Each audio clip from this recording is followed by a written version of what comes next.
doesn't lean. She shows up to work, but we're going to talk about a woman who never got to unclench. Not her jaw, not her back, not her expectations. She's been bracing since the age of 7, but for what?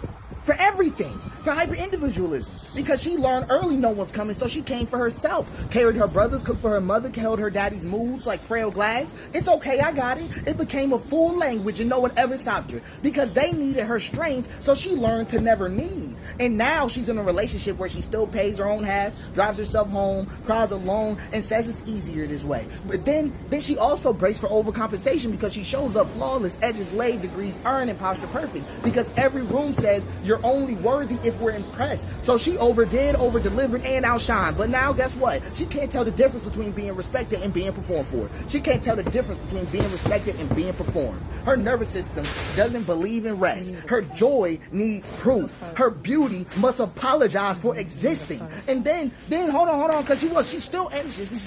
There's more on there. Because then there's a distrust of systems and partners. Hospitals lied. Schools punished her brilliance. The police didn't come. Pastors protected abusers. Partners chose ease over truth. And now she smiles at her therapist but doesn't tell her. She cuddles her boyfriend but doesn't lean. She shows up to work but never softens.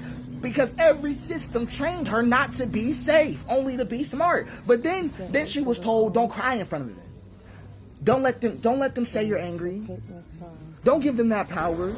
So now she says, I'm fine, even when her stomach knots and her throat closes. She doesn't cry until the car door shuts. She doesn't scream until the pillow is over her mouth. She doesn't ask, she adjusts. And love can't find her because she's wrapped in a silence that sounds like strength but tastes like grief.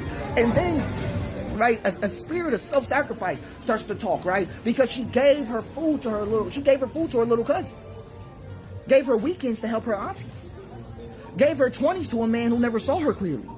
She was always taught love is what you give away until there's nothing left. So she stayed too long, worked too hard, and said yes too many times. And now when somebody loves her back, she doesn't know how to let it land. She looks in the mirror and sees flaws before her own fucking face. Too dark, too loud, too much, too little. She never felt like enough because the world whispered every day you would be lovable if you were easier to love. So she got that work.